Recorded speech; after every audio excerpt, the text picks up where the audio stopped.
সবার মনে একটাই প্রশ্ন, সেন্ট্রাল টেট বা সিটেট পাশ করলেই কি আমাদের রাজ্যে সরাসরি চাকরি পাওয়া সম্ভব?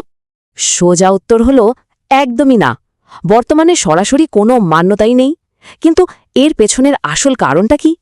আসলে এনসিটিই-এর কড়া গাইডলাইন রয়েছে, দেশের প্রতিটি রাজ্যকেই তাদের নিজেদের আলাদা টেট পরীক্ষা নিতেই হবে। আমরা যদি সেপ্টেম্বর 2026-এর সিটেটের ইনফরমেশন বুলেটিনে যাই একটা নির্দিষ্ট জায়গাতে, সেখানে গুরুত্বপূর্ণ ব্যাপার আমরা লক্ষ্য করব, যেটা অলরেডি আমরা শেয়ার করেছি আমাদের সোশ্যাল মিডিয়াতে।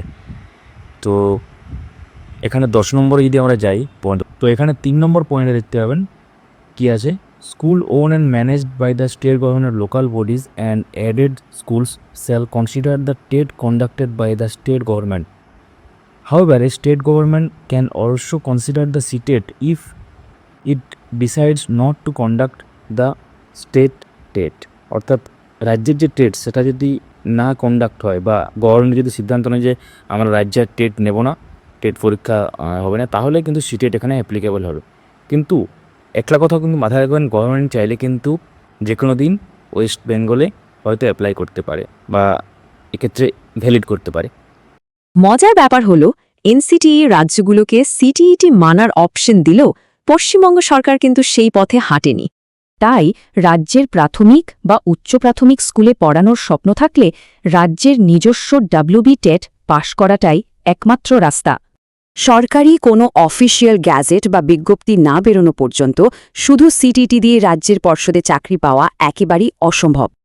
তাহলে কি রাজ্যের চাকরি প্রার্থীদের কাছে এই সিটিইটি সার্টিফিকেটের একেবারে কোনো দাম বা মূল্য নেই? একদমই তা নয়। রাজ্যের বুকে কেন্দ্রীয় ও নবোদয় বিদ্যালয়ের চাকরির ক্ষেত্রে সিটিইটি পাশ করাটা একেবারে বাধ্যতামূলক। তাছাড়া রাজ্যের নামিদামি সিবিএসই বা আইসিএসই বোর্ডের প্রাইভেট স্কুলগুলোতেও নিয়োগের সময় সিটিইটি প্রার্থীদেরই কিন্তু বেশি অগ্রাধিকার দেওয়া হয়।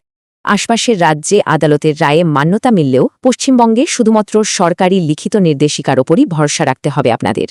সবচেয়ে ভালো খবর হল, দুটি পরীক্ষার সিলেবাস প্রায় এক, তাই একটার প্রস্তুতি নিলে অন্যটাতেও দারুণ কাজে দেয়। ডাব্লিউবি টেটের প্রস্তুতি নিলেই সিটেটের ভিত মজবুত হয়ে যায়।